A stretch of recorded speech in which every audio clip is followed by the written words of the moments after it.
So today we had morning prayer and I preached about the second reading, who was a letter of Paul to the Romans, chapter 10, verses 8 to 13.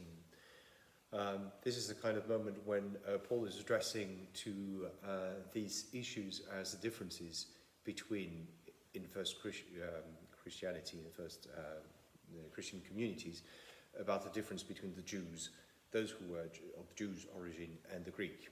There was a kind of controversy because you've got to picture the context of that time.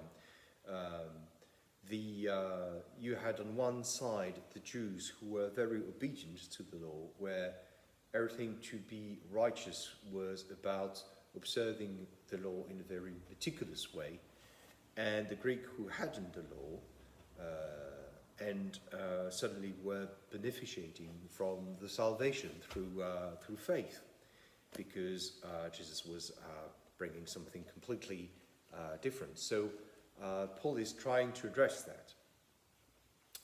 It's very difficult to figure out how it was, because for the Jews, they were conscious about the fact that they were the elected people, but still they had to be rigorous about the law, and they were going to some extremes. If you think about the Sabbath, for instance, yes, they respect, they revere it, and it's done for the rest, and it's good for the health, for the sanity of humankind. But they were going very far. The rabbi, the Pharisees, had given so much details in the unpacking of the law. For instance, they knew how long they were allowed to walk, or how much they were allowed to weigh in their hands. For instance, they couldn't weigh more than 2 figs weight, and everything that was forbidden or allowed. And this went very far, because we've got an example in the book of the Maccabees, where there's one of the prophet who's ready to die just to avoid eating pork. So that was something that was so important for the Jews. And suddenly Jesus is putting things upside down, because Jesus is actually putting an end to the law, not in the term that he's erasing the law, but he's putting an end to legalism. So the law is important, but what is more important is the spirit of the law, why it is done, because it's good for humankind. So it's not to submit the humankind. And also through the cross, through the life of Jesus Christ, we are saved once and for all. So no need for this meticulous obedience to the law. It's completely different. So what is important now is to believe that Jesus is Lord. Lord, not necessarily in the way that we think about the word Lord today. Lord, for that time, it was Lord in the sense that it was the equivalent of the emperor, because that was the title of the emperor. So we acknowledge that Jesus is reigning in our lives, but also Lord was the title of the God in every kind of religion at that time. So we acknowledge that Jesus is also Lord, is God. So this is the first thing. And so we've got to believe that. We've got to believe that Jesus was risen from the dead. We've got to believe in the resurrection, which means that he conquered, he vanquished the death, and there's something more. And we have to believe these things in our hearts, but also confess on our lips. We've got to confess that, to spread the gospel. So these were all the things that Paul was addressing. And what are the consequences for us today in our everyday life is that I was talking, for instance, about Lent on Wednesday. What do we want to achieve about Lent? So now it's, how do we want to respond to the salvation? What is our answer to the salvation? We know we are saved.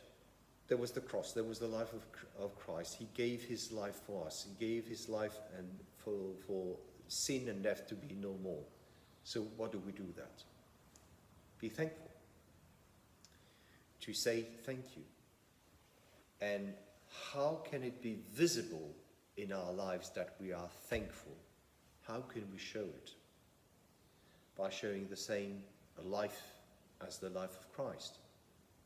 His love for the neighbor, his love for the enemy, his inclusivity, the way that he was there to make people happy, to heal them, to cure them, to forgive them. Forgiveness. It's so important to forgive, not being judgmental. If we all do that, if we live the same life as Christ, we will show that we are saved, that we acknowledge it. Amen. Frères et sœurs dans le Christ, donc aujourd'hui, nous avions donc les laudes et j'ai prêché sur la deuxième lecture qui était une lettre de Paul aux Romains, chapitre 10, versets 8 à 13. Paul est en train de répondre à une problématique qui a son temps, c'est tout le décalage qu'il y a au sein de la communauté chrétienne, le décalage qu'il y a entre ceux d'origine juive et ceux d'origine grecque.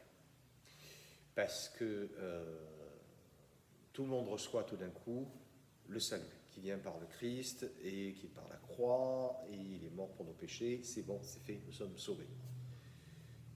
C'est dur à avaler pour les Juifs de cette époque, parce qu'on doit se mettre le contexte en tête. Les Juifs savaient qu'ils étaient sauvés du fait d'être le peuple de Dieu, mais ils devaient être justes dans le sens qu'ils devaient observer méticuleusement la loi et faire très attention à la loi. Et cela allait dans certains extrêmes, en fait. Les rabbins, les pharisiens étaient là pour décortiquer toutes les conséquences de la loi.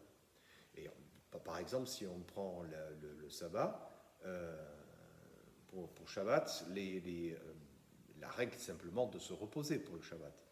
Mais il définissait quelles étaient ces règles-là. Par exemple, combien de mètres on pouvait parcourir sans que ce soit du travail. Combien on pouvait soulever. On ne pouvait pas soulever plus que le poids de 2 figues. Si on pouvait guérir les gens et à quel point un jour de sabbat. Et ça allait tellement loin que, par exemple, on a la référence dans le livre des Maccabées à un des prophètes qui va être prêt à mourir plutôt que de manger du porc. Donc vous voyez toute l'importance qu'a la loi pour ces Juifs, et tout d'un coup, on vient mettre les choses sans dessus-dessous. Le Christ arrive là, et la loi n'est plus. Pas dans le sens que Jésus est en train d'effacer la loi, mais qu'il supprime le légalisme. Jésus nous recentre sur non pas ce que c'est que la lettre de la loi, mais l'esprit de la loi. Quelle est l'intention derrière? L'intention, c'est le bien de l'humanité. Et dans le légalisme, il est perdu. Cette intention est perdue. Donc voilà, Paul essaie de s'exprimer face à ces distensions qu'il y a entre ceux qui sont d'origine juive et ceux qui sont d'origine grecque. Et de dire que maintenant, le salut, il est pour tous, c'est fini. Et comment le vit-on? Comment peut être un bon chrétien là-dessus, dans cette conscience du salut? D'abord, reconnaître que Jésus est Seigneur. Alors, Seigneur, c'est un sens peut-être un peu vague aujourd'hui, mais à l'époque, il faut bien savoir ce que ça représentait. Seigneur, c'était le titre de l'empereur. Donc, Jésus règne dans nos vies. Et Seigneur, c'était le titre dans toutes les religions aussi des dieux. Jésus est Dieu. Il est Dieu et il règne sur notre vie. Après, c'est de reconnaître sa résurrection. Il est mort et il est ressuscité. Ça a une implication formidable sur notre vie, c'est que la mort n'est plus. Il y a un après. Et enfin, c'est non seulement croire cela dans nos cœurs, mais le confesser sur nos lèvres. C'est-à-dire de proclamer, apporter l'évangile. Donc, Quelle est la conséquence pour nous aujourd'hui de tout cela? C'est... alors je parlais pour le mercredi des cendres, par exemple, de se poser la question, qu'est-ce qu'on veut obtenir, qu'est-ce qu'on veut réaliser à travers ce temps de carême? Quel est le but? Aujourd'hui, la question, c'est comment répond-on à ce salut? Quelle est notre réponse à ce salut? La réponse, quand on reçoit quelque chose comme ça, je pense, c'est simplement de dire merci. La meilleure manière de dire merci, c'est de vivre en fait la même vie que le Christ, qui a été une vie d'amour du prochain, d'aimer son ennemi, de guérir les uns et les autres, d'apporter du réconfort, mais surtout de pardonner. Il ne jugeait pas les gens, il pardonnait sans cesse. Rien que cela, si on commence par cela, on vit réellement la vie du Christ et on réalise que le salut